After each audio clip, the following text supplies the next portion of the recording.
Hi everyone, I am Harshit Rehan and I am working at Atlassian as a software engineer. And अभी students जो BTech, BSc, BCA इनमें से किसी भी course में हैं, उन सभी के कॉलेजेस के फर्स्ट ईयर स्टार्ट हो गए होंगे। एंड आप में से काफी सारे स्टूडेंट्स का सपना होगा कि हम कॉलेज के बाद अमेजिंग प्लेसमेंट्स क्रैक करें, फैंग जैसी कंपनी में जॉब हो एंड एकदम चिल लाइफ हो, राइट? बट इस गोल को अचीव करने के लिए आपको अपने फर्स्ट ईयर से ही एक राइट पाथ फॉलो करना होगा, जिसकी मदद से आप अपनी कॉलेज लाइफ भी एंजॉय कर पाओ and at the same time अपने गोल्स पर भी, अपने करियर पर भी इक्वली ध्यान दे पाओ। मुझे लिंक्डइन एंड यूट्यूब पर बहुत सारे स्टूडेंट्स रीच आउट करते हैं एंड उनके यही कुछ कॉमन सेट ऑफ क्वेश्चंस होते हैं कि भैया कॉलेज का फर्स्ट ईयर कैसे स्पेंड करें, कॉलेज के फर्स्ट ईयर में कोडिंग करनी चाहिए या नहीं करनी चाहिए, सीजीपीए कितनी मैटर करती है, कौन सी सोसाइटीज ज्वाइन करनी चाहिए and thousands of more questions. So आज की इस वीडियो में मैं इन्हीं सारे क्वेश्चंस को आंसर करूंगा एंड आपको बताऊंगा कॉलेज के फर्स्ट ईयर के राइट एंड बेस्ट पाथ के बारे में, जिसको फॉलो करके आप अपने कॉलेज की लाइफ एंजॉय भी कर पाओगे and at the same time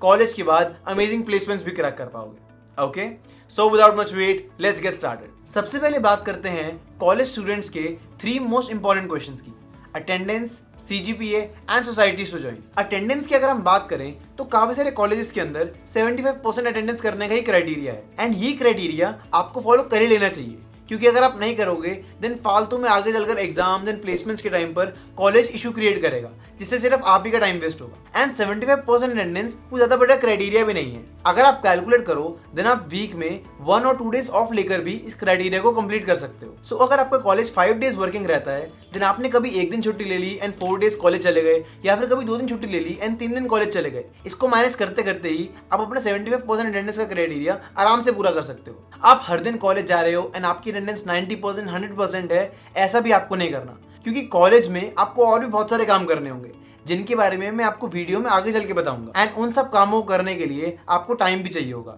so इसीलिए ट्राई करना कि आपकी कॉलेज की अटेंडेंस 75% से 85% के बीच में ही लाई करे। 75% से कम भी ना हो, इतनी भी कम क्लासेस अटेंड नहीं करनी एंड 85% से ज्यादा भी ना हो, क्योंकि वो बचा हुआ टाइम हम अपनी करियर ग्रोथ में एंड अपनी स्किल्स को एनहांस करने में देंगे। ओके, अब बात करते हैं सीजीपीए की। मैंने बहुत सारी यूट्यूब वीडियोस देखी हैं एंड उनमें यही कहते रहते हैं कि 7+ सीजीपीए रखोगे तो अच्छा रहेगा, 9+ सीजीपीए होगी तो उससे बेटर कुछ हो नहीं सकता, एटसेट्रा एटसेट्रा। बट ये सारी बातें गलत हैं। आपको अपनी पूरी कॉलेज लाइफ में हमेशा 8+ सीजीपीए ही मेंटेन करके रखनी है। 9 सीजीपीए की तरफ बहुत ज्यादा नहीं भागना एंड 8 सीजीपीए से कम कभी भी नहीं रहना। एंड इसका मेन रीजन ये है कि 8 इज द मैक्सिमम सीजीपीए जो किसी कंपनी के सिलेक्शन राउंड में हो सकती है। बहुत सारी कंपनीज के सिलेक्शन प्रोसेस में 7+ सीजीपीए का क्राइटेरिया होता है, कुछ कंपनीज के सिलेक्शन प्रोसेस में 8+ सीजीपीए का क्राइटेरिया होता है, बट किसी भी कंपनी में 8.5+ सीजीपीए या 9+ सीजीपीए ऐसा क्राइटेरिया कभी भी नहीं होता। मैंने अपने कॉलेज में Atlassian on campus he crack करी थी एंड एटलासियन के सिलेक्शन प्रोसेस में भी 8+ सीजीपीए का ही क्राइटेरिया था। कॉलेज में जितने भी बच्चे 8 से कम सीजीपीए वाले थे उन्हें एटलासियन के प्लेसमेंट प्रोसेस में रजिस्टर ही नहीं करने दिया एंड ऐसा आपके साथ कभी भी ना हो, इसीलिए अपनी सीजीपीए हमेशा 8 से ऊपर ही मेंटेन करके चलो, ताकि आप आगे चलकर किसी भी कंपनी के प्लेसमेंट प्रोसेस में आराम से रजिस्टर कर सको। एंड अच्छी सीजीपीए मेंटेन कैसे करनी है, आपके कॉलेज में काफी सारे सीनियर्स होंगे जो कूल बनने की कोशिश करेंगे एंड कहेंगे कि हमने एग्जाम्स 1-2 दिन पहले पढ़कर या फिर बिना पढ़ के निकाले हैं, तो उनकी सीजीपीए भी अच्छी नहीं है एंड अगर अच्छी है तो वो झूठ ही बोल रहे हैं। आपको अपने एग्जाम्स की तैयारी एटलीस्ट 1 और 2 वीक्स पहले से स्टार्ट करनी है, क्योंकि कॉलेज में एग्जाम्स के बीच में काफी कम गैप्स होते हैं। आप उन गैप्स में किसी भी सब्जेक्ट को बिल्कुल स्क्रैच से नहीं पढ़ सकते।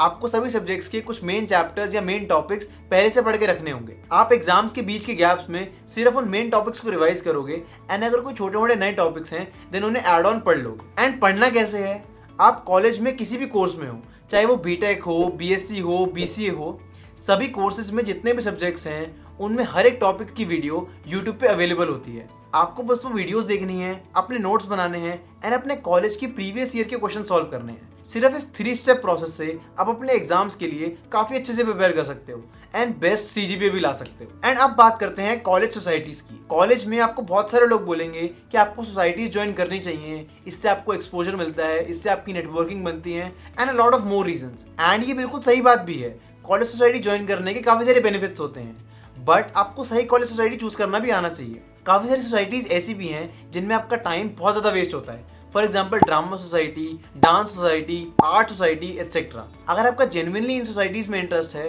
देन तो आपको डेफिनेटली जाना चाहिए। बट अगर ऐसा नहीं है एंड आप सिर्फ सोसाइटीज ज्वाइन करने के पर्पज से ही इन सोसाइटीज को ज्वाइन कर रहे हो देन आपको ऐसा बिल्कुल भी नहीं करना चाहिए। इससे बेटर है कि आप किसी टेक या फिर किसी कोर ब्रांच की सोसाइटी में जाओ, जिनके अंदर रेगुलरली हैकाथॉन्स कंडक्ट होते हों, रेगुलरली कोडिंग कॉम्पिटिशन्स होते हों, वो किसी प्रोजेक्ट पे काम कर रहे हों, मेंटरिंग सेशंस कंडक्ट होते हों, इन सोसाइटीज़ में जाना आपके लिए ज़्यादा बेनिफिशियल रहेगा, क्योंकि यहाँ पर आपको एक्सपोजर भी मिलेगा, आप काफ़ी कुछ सीख भी पाओगे, and at the same time ये सोसाइटीज़ काफ़ी फन एंड इंटरेस्टिंग भी होती हैं। सो इसीलिए join the right society and avoid the ones जिनके अंदर आपका टाइम ज़्यादा वेस्ट हो रहा है। सो अब हमने कॉलेज के करिकुलम को कैसे मैनेज करना है इसके बारे में तो जान लिया, एंड अब बात करते हैं कि हमें अपनी स्किल्स कैसे इंप्रूव करनी है and best placement and internship opportunities के लिए कैसे प्रिपेयर करना है। आपको अपनी स्किल्स इंप्रूव करने के लिए दो चीज़ों पर ध्यान देना होगा।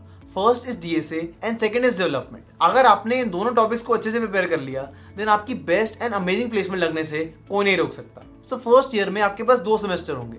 मैं सजेस्ट करूंगा कि आप फर्स्ट सेमेस्टर के अंदर डीएसए करो एंड सेकंड सेमेस्टर के अंदर डेवलपमेंट करो। ऐसा इसीलिए क्योंकि जितने भी ऑड सेमेस्टर्स होते हैं like first, third, fifth, seventh etcetera, इन सबकी ड्यूरेशन जनरली इवन सेमेस्टर से ज्यादा होती है एंड डीएसए काफी वास्ट एंड कंसेप्चुअल टॉपिक है एंड इसको सीखने में आपको थोड़ा ज़्यादा टाइम लग सकता है। सो इसीलिए फर्स्ट सेमेस्टर में डीएसए करना एंड सेकंड सेमेस्टर में डेवलपमेंट करना आपके लिए बेस्ट चॉइस होगी। अब बात करते हैं कि आपको डीएसए की प्रैक्टिस कहाँ से एंड कैसे करनी है। डीएसए का मतलब होता है डेटा स्ट्रक्चर्स एंड एल्गोरिथम्स।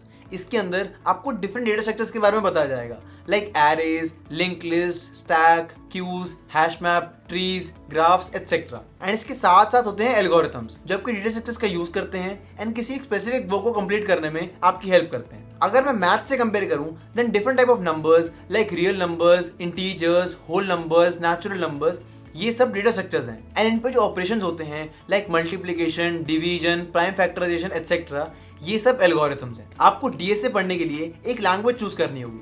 आप कोई भी लैंग्वेज चूज कर सकते हो like Java, C++, JavaScript, Python etcetera, but मेरी प्रेफर्ड लैंग्वेज है जावा एंड इसके 2 मेन रीजंस हैं। सबसे पहला रीजन है that Java is easier to understand. Java को सीखना बाकी सारी लैंग्वेजेस को सीखने से कंपैरेटिवली आसान है। एंड सेकंड रीजन है that Java is heavily used in the industries. Java की इंडस्ट्री यूसेज काफी हाई है एंड इसीलिए अगर आप जावा अभी सीख लोगे देन आपको आगे चलकर कंपनीज में काम करने में काफी आसानी होगी। सो ये 2 मेन रीजंस हैं जिनकी वजह से मैं रेकमेंड करता हूँ कि आप डीएसए जावा में ही सीखो। बट अगर आप किसी और लैंग्वेज में कंफर्टेबल हो एंड उसी में डीएसए कंटिन्यू करना चाहते हो देन उसमें भी कोई इशू नहीं है, आप बिल्कुल ऐसा कर सकते। अब अगर बात करें कि आपको डीएसए प्रिपेयर कहाँ से करनी है देन उसके लिए बेस्ट रिसोर्स है पेप कोडिंग। पेप कोडिंग एक यूट्यूब चैनल है एंड वो डीएसए के लिए बेस्ट रिसोर्स है। आप जब उनके यूट्यूब चैनल के प्लेलिस्ट सेक्शन पे जाओगे एंड बिल्कुल बॉटम पे स्क्रॉल करोगे देन आपको वहां पर एक प्लेलिस्ट मिलेगी by the name of DSA level 1। उस प्लेलिस्ट में कुछ 500 वीडियोस हैं जिसके अंदर आपको डिफरेंट डेटा स्ट्रक्चर्स के बारे में बता भी रखा है and at the same time उनसे रिलेटेड डिफरेंट क्वेश्चंस भी प्रैक्टिस करा रखे हैं। आपको अपने फर्स्ट सेमेस्टर में सिर्फ उस प्लेलिस्ट को पूरा देखना है एंड उसमें जो क्वेश्चंस प्रैक्टिस करा रखे हैं उन्हें कोड करना है। अगर आप ये कर लोगे अपने फर्स्ट सेमेस्टर में देन ये मोर देन इनफ है। आपको डिफरेंट डेटा स्ट्रक्चर्स के बारे में पता चल जाएगा, डिफरेंट एल्गोरिथम्स के बारे में पता चल जाएगा and at the same time आपकी कोडिंग भी काफी इंप्रूव हो जाएगी। एंड इसके बाद सेकंड सेमेस्टर से आपको स्टार्ट करना है डेवलपमेंट में। डेवलपमेंट काफी डिफरेंट टाइप्स की होती हैं like web development, app development etcetera, but आपके लिए वेब डेवलपमेंट से स्टार्ट करना एकदम बेस्ट रहेगा क्योंकि वो कंपैरेटिवली ईजियर भी होती है एंड उसमें आपके प्रोजेक्ट्स भी काफी जल्दी बन जाते हैं। अब अगर हम बात करें कि वेब डेवलपमेंट में स्टार्ट कैसे करना है देन आपको स्टार्ट करना है डायरेक्टली प्रोजेक्ट्स बनाकर। एंड वेब डेवलपमेंट के प्रोजेक्ट्स कैसे बनाएंगे?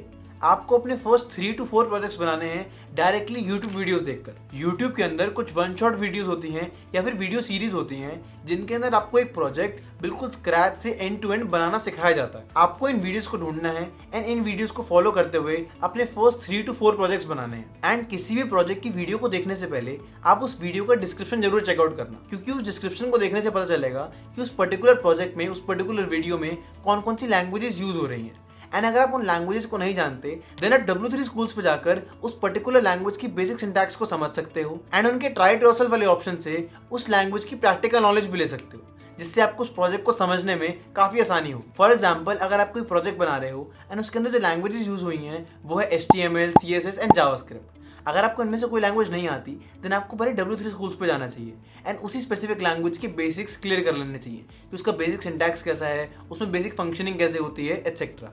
अगर आप उस लैंग्वेज के बेसिक्स सीख जाओगे देन आपको उस प्रोजेक्ट को समझने में काफी आसानी होगी। एंड अगर प्रोजेक्ट बनाते टाइम कोई नया सिंटैक्स या नया कॉन्सेप्ट आता भी है देन आप उसे ऑन द गो सीख सकते हो, कोई इशू नहीं होगा उसमें। ओके, तो सेकेंड सेमेस्टर में इन यूट्यूब वीडियोस को देखकर 3-4 प्रोजेक्ट्स बनाने के बाद आपको प्रोजेक्ट्स कैसे बनाने हैं ये प्रोसेस भी समझ में आ जाएगा and at the same time आपकी डिफरेंट लैंग्वेजेस की नॉलेज भी काफी बढ़ जाएगी। सो अब आपने फर्स्ट सेमेस्टर में डीएसए कर ली एंड सेकेंड सेमेस्टर में डेवलपमेंट कर ली एंड आपका फर्स्ट ईयर हो गया खत्म। इसके बाद जो आपका समर ब्रेक आएगा उसके अंदर आपको डीएसए और प्रैक्टिस करनी है, आपको इंटरव्यू बिट पे जाना है, आपको लीड कोड पे जाना है एंड वहां पर जाकर different questions and different algorithms practice करने हैं। मैंने डीएसए अच्छे से कैसे प्रिपेयर करना है उस पर एक डिटेल वीडियो बना रखी है, आप उसे भी चेकआउट कर सकते हो। एंड अब अगर हम बात करें डेवलपमेंट की, सो डेवलपमेंट के अंदर आपको प्रोजेक्ट्स के बारे में काफी कुछ पता चल गया एंड अब बारी है अपने पर्सनल प्रोजेक्ट्स बनाने की, जिसके अंदर प्रोजेक्ट के आइडियाज भी आप खुद चूज करोगे, उनकी लैंग्वेजेस भी आप खुद चूज करोगे and at the same time उस प्रोजेक्ट की पूरी इंप्लीमेंटेशन भी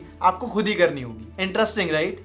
इन तीनों स्टेप्स को अच्छे से कैसे हैंडल करना है एंड अपने लिए बेस्ट प्रोजेक्ट्स कैसे बनाने हैं इस पर भी मैंने एक डिटेल वीडियो बना रखी है, आप उसे भी चेकआउट कर सकते हो। बट इन सब के साथ साथ फन एंड मस्ती करना भी बहुत इंपॉर्टेंट है। आपके फर्स्ट ईयर में फ्रेशर्स होगी, फेस्ट होंगे, इवेंट्स होंगे, हैकाथॉन्स होंगे, इन सबको अटेंड करना, क्योंकि अगर आप सिर्फ पढ़ते रहोगे या स्किल्स डेवलप करने में लगे रहोगे देन एक पॉइंट पे आप बर्नआउट हो जाओगे एंड ऐसे पढ़कर ऐसे स्किल्स डेवलप करके कोई फायदा नहीं है। इससे बढ़िया अगर आप रोज 2 to 3 आवर्स भी डेडिकेटेडली अपने स्किल डेवलपमेंट में दोगे then that is more than enough. बस इस पाथ को ध्यान रखना एंड इसे अच्छे से फॉलो करना and you will definitely be able to crack amazing internship and placement offers. Okay, so I hope आप आज की इस वीडियो से कुछ सीख पाए, कुछ समझ पाए and that's all from my side. This is Harshit signing off. Take care everyone and I will see you in the next video. Till then keep preparing and be focused.